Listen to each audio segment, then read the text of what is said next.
হচ্ছে প্রাণ নেই।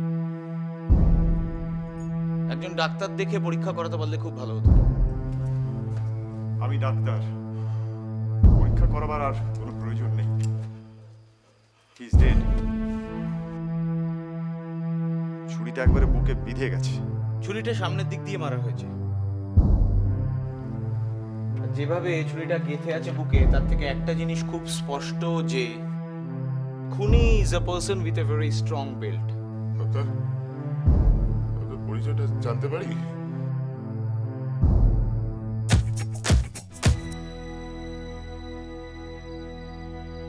আপনি কি রাজীব বাবুর আত্মীয় হন?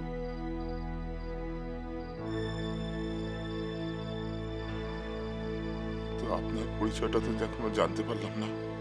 আমি সুরজিৎ রায়, উনি একজন প্রাইভেট ডিটেকটিভ। কাজের সম্বন্ধে সম্পূর্ণ না জেনে উনি কোনো কাজে হাত দেন না। একটা কথা জানিয়ে রাখি, রাজীব বাবু মারা যাওয়ার আগে আমাকে একখানা টেলিগ্রাম পাঠিয়েছে এখানে তাড়াতাড়ি আসার জন্য। কারণ কোনো এক অজানা আশঙ্কায় উনি খুব টেনসড হয়েছে। দুর্ভাগ্য আমার এসে পৌঁছতে একটু দেরি হয়ে। হ্যাঁ, আপনার কথা উনি আমাকে জানিয়েছিলেন। আচ্ছা, আপনি এখন কি সাজেস্ট করেন? প্রথমত, এই ঘরের কোনো জিনিসে আপনারা হাত দেবেন না। থানাটা কি অনেক দূরে এখান থেকে? হ্যাঁ, বেশ কয়েক মাইল দূরেই হবে। ইমিডিয়েটলি সেখানে খবর পাঠান। পুলিশ আস্তে আস্তে সকাল হবে। আচ্ছা, আপনি রাজীব বাবুর ঠিক কে? আমি ঠিক বা বেঠিক কোনোভাবেই ওনার কেউ হই না। আসলে উনি নার্সিং এর জন্য এখানে এসেছিলেন। রাজীব বাবু মানে মেজো সাহেব অসুস্থ ছিলেন, কাল পরশুর মধ্যেই উনি চলে যাওয়ার কথা। I see. আচ্ছা, যেটা করতে হবে সেটা হচ্ছে এই ঘরটা তালাবন্ধ করে রাখতে হবে যতক্ষণ না পুলিশ আসে। হ্যাঁ, চলুন অন্য কোথাও যাই, কারণ আপনাদের সাথে আমার কিছু কথা আছে। এখন এই এত রাত্রিরে? কেন, আপনার কি ঘুম পেয়ে গেছে? না, ও হ্যাঁ, একটা কথা, কাল সকালে পুলিশ এসে যতক্ষণ না তদন্ত শুরু করছে ততক্ষণ এই বাড়ি ছেড়ে কেউ কোথাও যাবে না।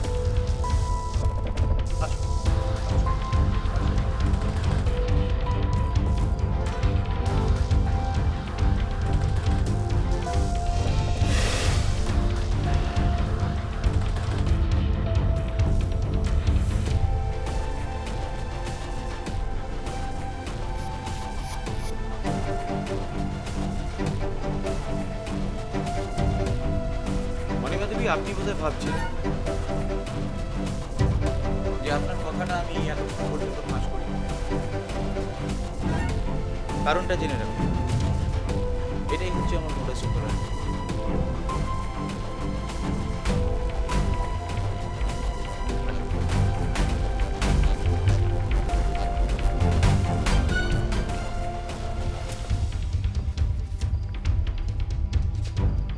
দীননাথ বাবু, রাজীব বাবুর কোনো শত্রু আছে বলে আপনার মনে হয়? এই কথাটা ওনার পক্ষে বলা সম্ভব নয়, কারণ বহু বছর পর উনি এই চৌধুরী ঘরে ফিরলেন মাত্র 7 দিন আগে। I see. আচ্ছা, আজ রাতে রাজীব বাবুকে শেষ কে দেখেছে? কি জনতাবাবু বলুন? আমি কি বলবো বলুন তো? বলবেন ভেবে পাচ্ছেন না? আপনি তো এই ঘটনার কিছুক্ষণ আগে আজকে রাত্রিরে ওনার ঘরে গেছিলেন। আমি নিজে দেখেছি আপনাকে ওই ঘর থেকে বেরোতে। তো সেটা বলছেন না কেন বলুন? হ্যাঁ, না মানে আমাকে ওই রাজীব ডেকেছিল ওই একটা মাসোহারা করে দেওয়ার ব্যাপারে আর কি, কিন্তু তখন এইসব কিছু ঘটেনি। মাফ করবেন, আচ্ছা আপনার ডান হাত আর পা কি? হ্যাঁ, আর ডান হাত আর ডান পা আংশিক প্যারালাইজড, কিন্তু বিশ্বাস করুন আমি এইসব ব্যাপারে কিছু জানি না। আপনার শরীরের যে কন্ডিশন সেটা থেকে একটা জিনিস খুব স্পষ্ট, যে আপনার পক্ষে ডান হাত দিয়ে অত জোরে ছুরিটা মারা সম্ভব নয়। ডাক্তারবাবু, হ্যাঁ বলুন। আপনি এ বাড়িতে রয়েছেন কতদিন হলো? আমি এই মাস দুয়েক হলো এখানে এসেছি। আসলে একটা গবেষণার কাজের জন্য আমি একজন পেট্রন খুঁজছিলাম, ওই আর্থিক সাহায্য আর কি, যাতে গবেষণাটা করতে পারি। আর রাজীব বাবু আপনাকে সেই সাহায্যটি করেন, তাই তো? হ্যাঁ, বেশ। তা কি বিষয়ে গবেষণা? মানুষকে কি করে দীর্ঘায়ু করা যায় সেটাই আমার গবেষণার বিষয়। Sad, really very sad. কারণ যে বাড়িতে মানুষকে দীর্ঘায়ু করার গবেষণা চলতে থাকে, সে বাড়িতে একজনের আয়ু এইভাবে ফুরিয়ে যাওয়াটা সত্যিই খুব স্যাড। এনিওয়ে, আপনারা এখন ঘরে গিয়ে রেস্ট নিতে পারেন। আমার যা জানার জানা হয়ে গেছে। আমি একটু সরকার বাবুর সাথে কথা বলতে পারি। তবে পুলিশ এলে কিন্তু আপনাদের প্রত্যেককে আবার ডেকে পাঠানো হবে।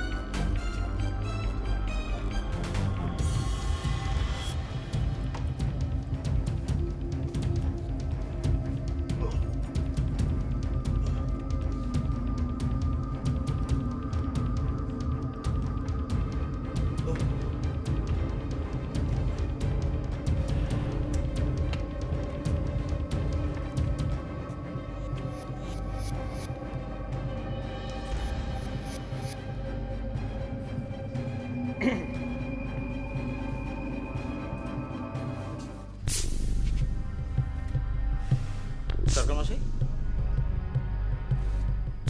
আপনি তো এ বাড়িতে অনেকদিন ধরেই আছেন, তাই তো? হ্যাঁ, তা বহুদিন ধরেই আছি।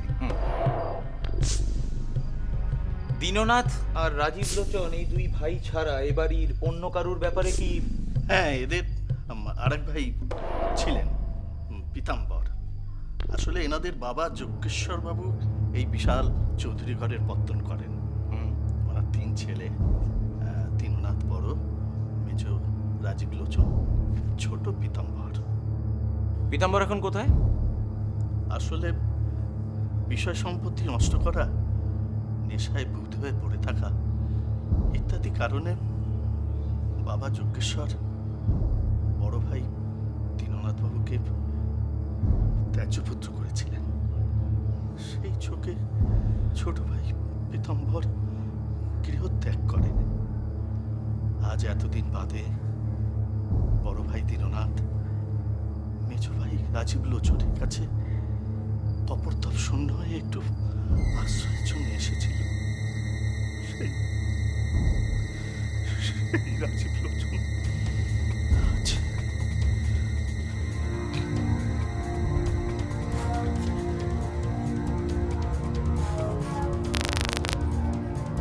পীতাম্বর নিরুদ্দেশ, আর দীননাথও এতদিন পর বাড়িতে ফিরে। কিন্তু রাজীব লোচন ভয় পেল না। কিসের? না, ভাবাচ্ছি না। আমি ডেফিনিট যে কোথাও কোনো গলদ রয়েছে। চলুন আপনার ঘরটা শুনুন,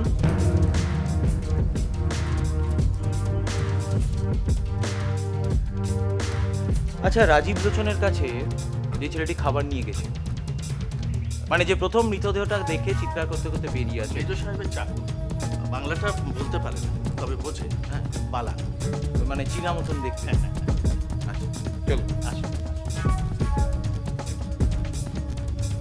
বলা বলা।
ওটা আমায় দিন।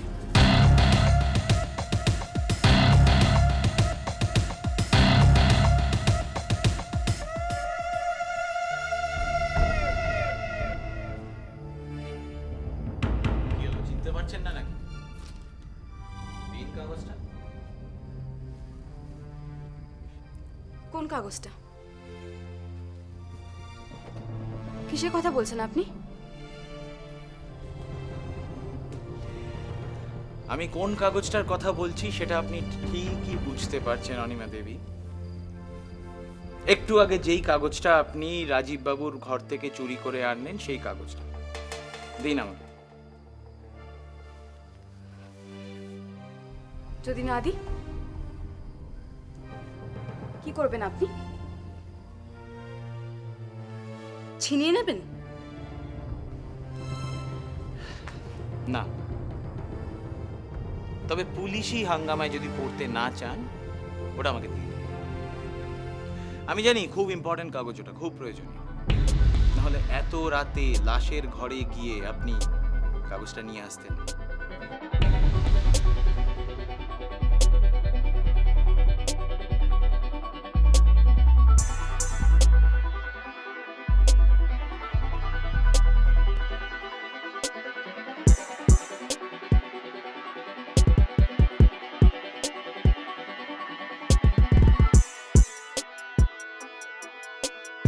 এটা তো একটা উইল। অনিমা দেবী, এই উইলটা চুরি করার জন্য আপনি আমায় ভাড়া করতে গেছেন? কার উইল এটা, রাজীব বাবু? না, যজ্ঞেশ্বর চৌধুরীর উইল। যোগেশ্বর চৌধুরীর উইল? আচ্ছা, আপনি রাজীব বাবুর বাবার উইলটা চুরি করতে গেলেন কেন? সেসব কথা আপনার না জানলেও চলবে। শুধু এটুকু জেনে রাখুন যে রাজীব বাবু লোকটি খুব একটা ভালো ছিলেন না। তার ভাইদের বিরুদ্ধে বাবার কাছে কুমন্ত্রণা দিয়ে সমস্ত সম্পত্তি নিজের নামে লিখিয়ে নিয়েছিলেন। তারপর? যজ্ঞেশ্বর বাবুর বড় ছেলে দীননাথ নিরুদ্দেশ হয়ে যায়। তারপর তার ছোট ছেলে পীতাম্বরও তাই। মেজদাদার ষড়যন্ত্রে বাবার সাথে ঝগড়া করে চৌধুরী গড় ছেড়ে সে বিদেশ চলে যায়, তার স্ত্রী এবং ছোট্ট মেয়েকে নিয়ে। পীতাম্বরের শরীরেও সেই একই রক্ত ছিল, তাই সেও কিছুদিন বাদে নিরুদ্দেশ হয়ে যায়।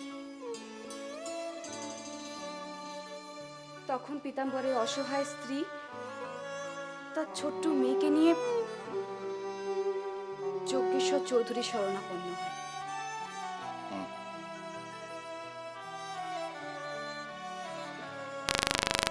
যজ্ঞেশ্বর বাবু কি এরপরে তার উইলটা পাল্টেছিলেন? হ্যাঁ, পাল্টেছিলেন। নতুন উইলে যজ্ঞেশ্বর বাবু তার সমস্ত সম্পত্তি 3 ছেলের নামে সমানভাবে ভাগ করেছিলেন। কিন্তু তার আগেই পীতাম্বর বাবুর স্ত্রী মারা যান। কিছুদিনের মধ্যে যজ্ঞেশ্বর বাবু রাজীব লোচন নতুন উইলের কথা জানতে পেরে সেই উইলটাকে লুকিয়ে রেখে পুরনো উইলের জেরে সমস্ত সম্পত্তি দখল করে নেয়। আচ্ছা অনিমা দেবী, একটা কথা বলুন তো, এই কথাগুলো আপনি জানলেন কি করে? এগুলো তো আপনার জানার কথা নয়। পীতাম্বরের স্ত্রীর শেষ কয়েকটা দিনে আমি তার নার্স ছিলাম। এসব কথাগুলো আমার তার কাছেই শোনা। এই উইলটা চুরি করার ক্ষেত্রে আপনার স্বার্থটা কি?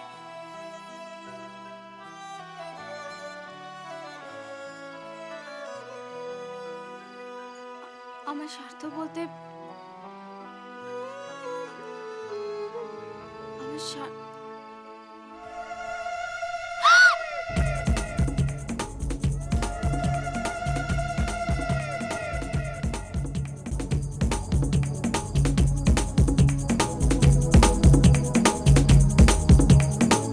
আমার এসে কোথায় অদৃশ্য হয়ে গেল, কিন্তু সেটা কি করে সম্ভব? কি হয়েছে কি হয়েছে? এই চেঁচামেচি কিসের? আরে একটা কালো ছায়া মূর্তি এখান দিয়ে এসে হঠাৎ কোথায় অদৃশ্য হয়ে গেল। কালো ছায়ামূর্তি? হ্যাঁ। সে আবার কোত্থেকে আসবে? আরে বাবা, সেটা কি করে জানবো যে কোত্থেকে আসবে বা কোথায় যাবে? আমি তো কিচ্ছুই বুঝতে পারছি না ডাক্তারবাবু। কি হয়েছে ডাক্তার? সুরজিৎ বাবু, একটা অদ্ভুত কালো ছায়া মূর্তি এই অবধি এসে এখান দিয়ে কোথায় একটা অদৃশ্য হয়ে গেল। সরকার একটু টর্চটা দিন তো।